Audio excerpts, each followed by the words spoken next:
Degree સાથે doctor બનવાનો case સામે આવ્યો છે। આરોગ્ય વિભાગની ટીમ સુરત આવી અને હવે તપાસ કરશે। રાજ્યવ્યાપી ડિગ્રી કૌભાંડ ચાલતું હોવાની શક્યતા છે। હજારોની સંખ્યામાં આ રીતે નકલી ડોક્ટરની ડિગ્રી વેચાય છે। સૂત્રો તરફથી આ મોટી માહિતી સામે આવી રહી છે। પોલીસ તપાસમાં મોટા માથાઓના નામ પણ ખુલી શકે છે।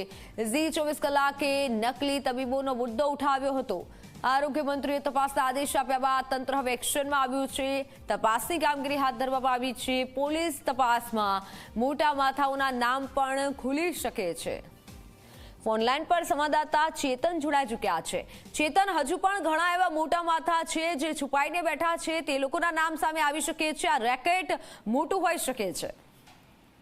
જી બિલકુલથી ઝી 24 કલાક દ્વારા આ જોલાછાપ જે તબીબો છે તેમનો પર્દાફાશ કરવામાં આવ્યો હતો।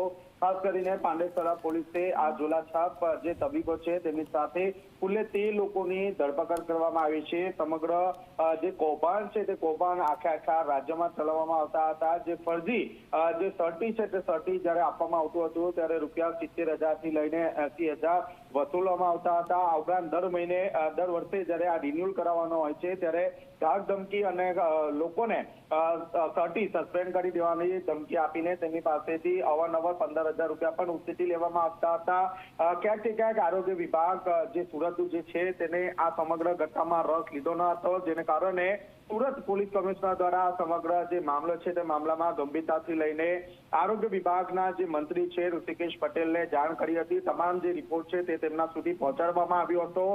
જે રીતે આ સમગ્ર જે ઘટના છે તે ગંભીરતાથી લઈને ઋષિકેશ પટેલ દ્વારા પણ આ સમગ્ર જે મામલો છે તે મામલામાં હવે જે આરોગ્ય વિભાગની જે અધિકારીઓની જે ટીમ છે તે ટીમ સુરત ખાતે મોકલવામાં આવશે। તમામ જે તબીબો છે તે જે બોગસ જે જોલાછાપ જે તબીબો છે તેમની ડિગ્રી અંગે ચકાસણી હાથ ધરવામાં આવશે। આ સાથોસાથ પાંડેસરા વિસ્તાર છે જ્યાં આ રીતના 100 થી વધુ જે જોલાછાપ જે તબીબો છે તેમને ત્યાં પણ જશે અને તમામ જે ડિગ્રીઓ છે તેની ચકાસણી પણ હાથ ધરવામાં આવશે।